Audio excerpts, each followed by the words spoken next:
My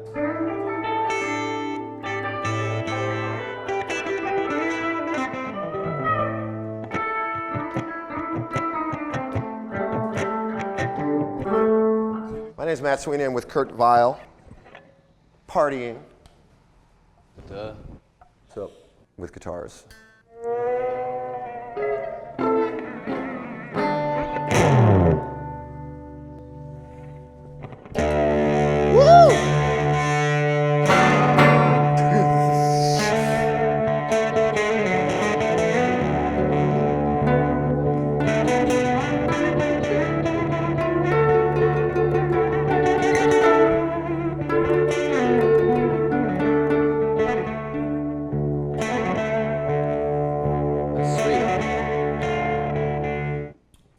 Did you start playing guitar to like learn a song or to make up a song? Shoot, I mean, I think I wanted to play guitar first because it's cool to do, and I was definitely into music at a young age. But my dad actually got me a banjo first, which I sort of played like a guitar. So that was my in, and then I would play it all the time. And then a neighbor across the street gave me a guitar like a year later. I think I wanted to play guitar to be like cool, like whatever bands I was like listening to, or it's definitely like the coolest thing you could possibly do in the world. I'd say. What do you think your dad was thinking when he gave you a banjo? He was a bluegrass freak, Oh, is that right?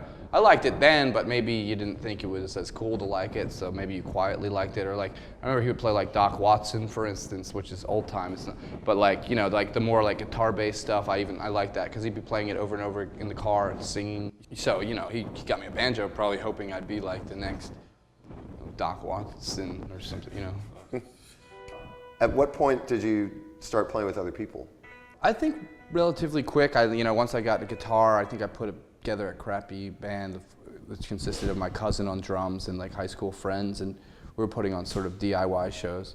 I would have like hilarious songs, like because I was a skateboarder too. I had this song called Skate Bitch, and it was like I would just play a kazoo and play the banjo, and I was like a real hit in the coffee house circuit. So recording happened right away too for you? Like, yeah. What gave you the idea that it was like, oh cool, I could just make this? There was one summer I was hanging out with my friend Dan Park. I think I was just hanging out skateboarding. We went to the pool, and then I recorded on his 4-track, and it was all angsty. But then I just sang the vocal with like a distortion pedal, and by the end I was screaming because I was so into it. And then I heard it back, and I was like, whoa, today, music beats skateboarding or whatever. It was like a big thing for me because just hearing yourself back, it was, I was a natural. I was a natural. So you weren't traumatized? I mean, a lot of people. Right. When I first heard you, I was struck by some of like your picking, it's kind of finger picky action, which is stuff that I like. Was that coming out of the bluegrass thing that made you do it that way? Or maybe in the subconscious, but yeah, I learned a little bit of picking with the banjo, but then I kind of immediately started strumming. But I think I got really into finger picking at one point. Maybe it was like the Beatles' White Album and John Fahey and stuff. What was your basic? Well, the basics are like, the thing people don't know is like, it's just, you got to worry about the thumb first. People like want to like be able to do it all, but really you can just sit and do the thumb. It's just like, you got to do that forever. And then like you could add a finger, like this. There's 3 fingers.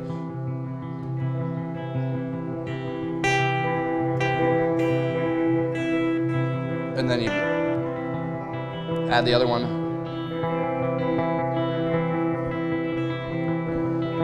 And then also, after a while it gets, I don't know, after a while you just don't think about it. It gets delay up. It took forever for me to, I remember when I wanted to do it, and then you're like, oh, just doing that? Yeah. It takes a lot of patience to sort of humiliate you first. Yeah, and I think it was a good time for me because I was up in Boston where I didn't really know anybody. I worked this crappy warehouse job, and then I'd go home and like just get zoned out and just play, But like the banjo's cool because it's like open tuning, it's open G. I wasn't stuck in the box of like maybe if if guitar was my first instrument, I'd go probably take some lessons, and then they'd be like, here are the bar chords. Right. You know, and you're like kind of stuck in a box, whereas because I started in sort of open tuning, there was not those walls that so many of you guitar players are plagued by. Just kidding.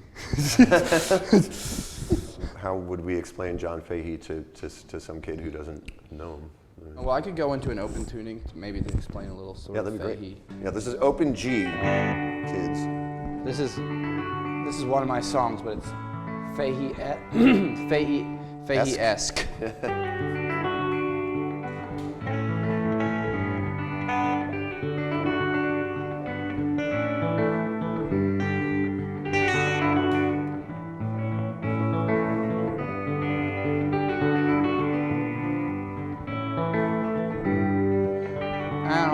Change, but I don't want to stay the same. I don't want to go, but I'm running. I don't know. That's that.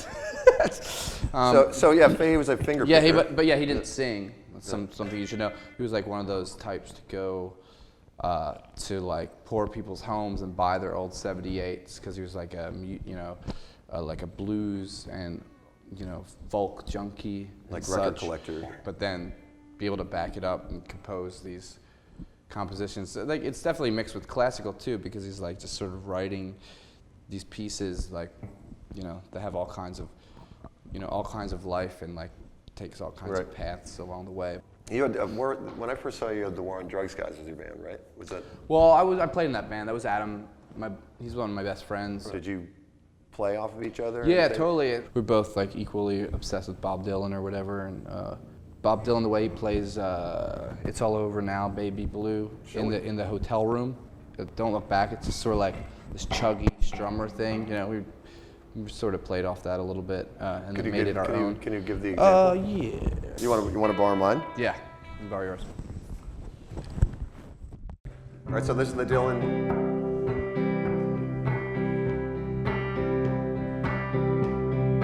It's just like.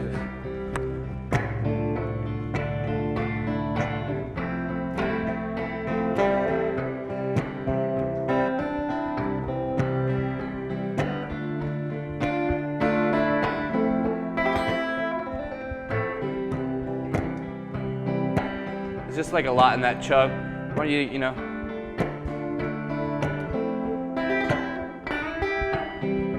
then you just add your.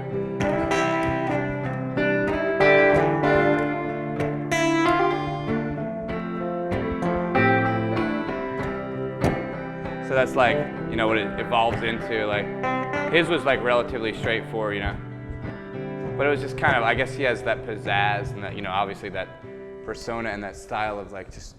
But that hand chug, but the chug is super important, and again, that's the thing that like I didn't really understand when I was a kid was because you always find yourself looking over here when you're a kid and stuff, and wondering why it doesn't sound right. Yeah. Then all of a sudden you see it, and it's that steady back and forth thing with you're kind of raking.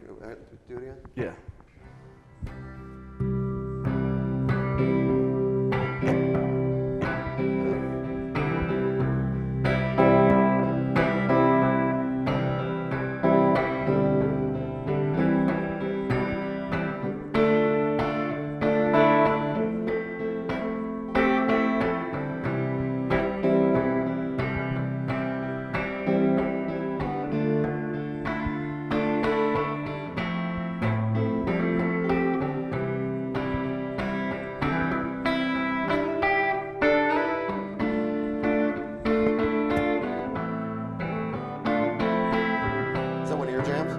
No, but I mean, it evolves into it, It basically is. Do you have a jam that you've been working on the road right now? Anything new? I could teach you this actually song. It's not that new.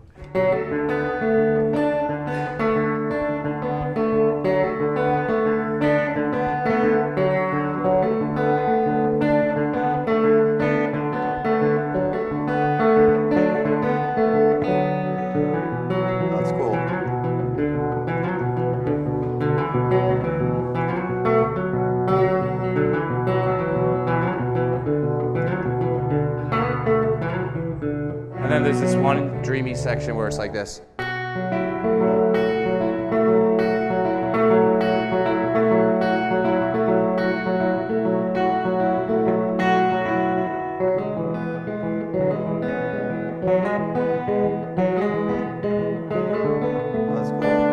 That's super Fahey too. Yeah.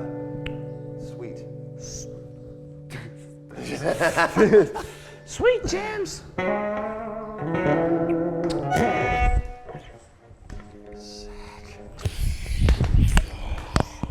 Woo! That was great, dude. Cool, thanks, man. Thanks so much, man.